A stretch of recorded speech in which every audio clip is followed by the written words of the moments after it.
Over the years, our family's had its share of health problems. So prescriptions are a part of our life. Before we went to the big box store. We both thought it would help us save. But with the long lines and impersonal service, filling prescriptions became a chore. That's when a friend recommended D&H. Now Tristan knows our prescriptions. Brenda always helps us find the right vitamins. And after Dad's fall, Monica's been a real expert with all our home medical needs. All without the lines. Trust and service. That's our D&H.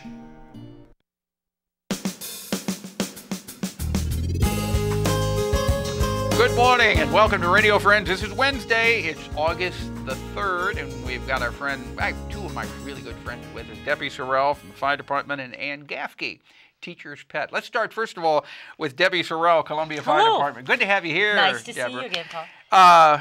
You know, you kind of blew my mind when you said we're going to talk about going back to school. It's here. Going back to school? Yes. It's time for that already? It is. It's definitely time for planning. If we're not moving in today and ringing the bell today, it's so time for planning. when do they start moving in? Yeah, I don't know, and it's different for each college, university. But it's sometime this month. Yeah, well, they're going to be opening here pretty Okay, quick. so what's the message you want to get across from the Columbia Fire Department? Fire safety, of course, the Columbia Fire Department. I want to get across fire safety. There's just so many fire emergencies nationwide on college campuses and stuff. Like what? You name it, cooking, burning leaving candles. We know during the holidays, leaving candles. Leaving candles, and you know, it was 10 years ago that we lost a fraternity boy who burned and died because of a candle fire. But the main fires nationwide here in Columbia and on college campuses is cooking, unattended cooking. We put something in and forget about it and get busy with our family, and our house is on fire. Problems with university students, college students, is apathy. They don't listen. They don't think this applies to them. They're invincible. But don't you think, and when we're younger, we all tend to think that we're invincible. And that's true. Nothing can happen to us because we're young. And I learned about stop, drop, and roll when I was in first grade. That's all I need to know. I don't need to know anything else. Yeah. But it's tough. Explain what that is. The stop, drop, and roll? Yeah. Oh, if a child, adult, close with catch on fire, many times, especially with children, their response would be to run to mom or dad, and that running generates more oxygen coming on the fire, so makes the fire bigger. You stop, you drop, and you roll to try to cover put the your fire. face, cover this good stuff here, because I don't want that smoke and poison and heat to go into your mouth or your nose. So cover your face and roll back and forth, and you're smothering the fire. Yeah. You're putting the fire out. Okay, and this is summertime, even though we're talking about going back to school. People are barbecuing. Yes. You got and if we've had dry weather, we have. Be careful with the barbecue. That's true, and we're not doing any city permits right now because it's kindling. It's prime for fire. When you're walking across your lawn and the grass is creaking, it's breaking. Cracking, right. It is so dry. So it is a hazard time right now. But for our college kids, you know, if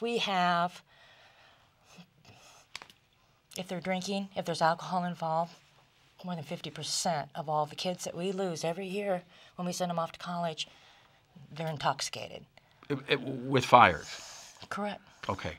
Correct. So don't play with fire and alcohol. Play or not, but their response is going to be slower. Okay. They may not hear their smoke alarms, or they may ignore it because they know everything. If people want more information, Deb, what can they do? Please have them call me or get a hold of us at the Columbia Fire Department. And how do they do that? www.gocolumbiamo.com/fire, or call directly 573-874-7371. Okay, and make sure that there's good batteries in the smoke alarm. Please do. They save lives. Yeah. They save and lives. if you are barbecuing, stay out there with it. Be careful. Stay with it, and whatever. I have seen people use gasoline, and that is a real no. Yes, it is. Okay. You see all kinds of things. What's that? I said you see all kinds of things, but Okay. hopefully not this school year. All right. Thank you. Thank you so much for having me. Debbie Sorrell, Columbia Fire Department, Fire Safety, and we'll get you back on in October with Fire Safety Week. Yes, there you Okay. go. Now we turn to Ann Gafke, Teacher's Pet, and here's a lady who knows just about everything that anyone needs to know about teaching good manners to a dog. And I say that sincerely, Ann Gafke. Good to have you with us on Radio Friends. Thank you, Paul. Okay. I'm not sure you're right, but Oh, I think I'm right. I think I'm right. several of my dogs have gone to your school and graduated with high honors. And Yes. Barney, he loves school so much he graduated, but he still keeps coming back. That's good. All right. That's very good. But we're gonna talk about some safety for our dogs in the Right. summertime. Yeah. It's just extremely important. Dogs, only sweat off the bottoms of their feet and off their tongue. They don't have That's pores. the only place a dog sweats. Yes. They don't have pores in their skin like we do. And so when it gets hot like this, then those limited places are the only places that they can sweat. So that's why dogs like to get into water, for example, to cool their feet off. And they like to... Well, what about if they're walking down a hot sidewalk on a day where Oh, it's that's 100? terrible. That's bad. Yes. Or on the road. Yeah, and you can even get boots for your dogs. If you're on sidewalks a lot, you can get boots for your dogs. And if you're not on sidewalks a lot and you don't have boots for your dogs, keep your dogs off the sidewalk and make them, let them walk in the grass or, someplace along the sidewalk so they're not having to walk on that hot pavement. How do you know if your dog is overheating? Okay, you can tell by some subtle, but some not so subtle signs. Panting, for example, and your dog will just pant unbelievably fast, just and short, shallow breaths, and then you figure, oh boy, and it's a different kind of pant. If you're watching your dog, it's a different kind of pant than dogs normally would pant, because dogs will smile and they'll just go, right. But if it's a real fast, but if it's a real fast, right, like then they're probably getting way too hot. So what do you do if you suspect that your dog is If you getting suspect, okay, you can do lots of things. First of all, you might take their temp, and you would take that rectally and see if their temperature's elevated. Normal temperature for a dog is 101.5. Okay. And so if you've got an elevated temperature more than a degree, then you need to get your dog to cooler place. Chances are, if you're out playing with your dog, you're not going to have a You might not thermometer. know that. Right. Get a hose or water and pour it on the dog's bare skin on the stomach.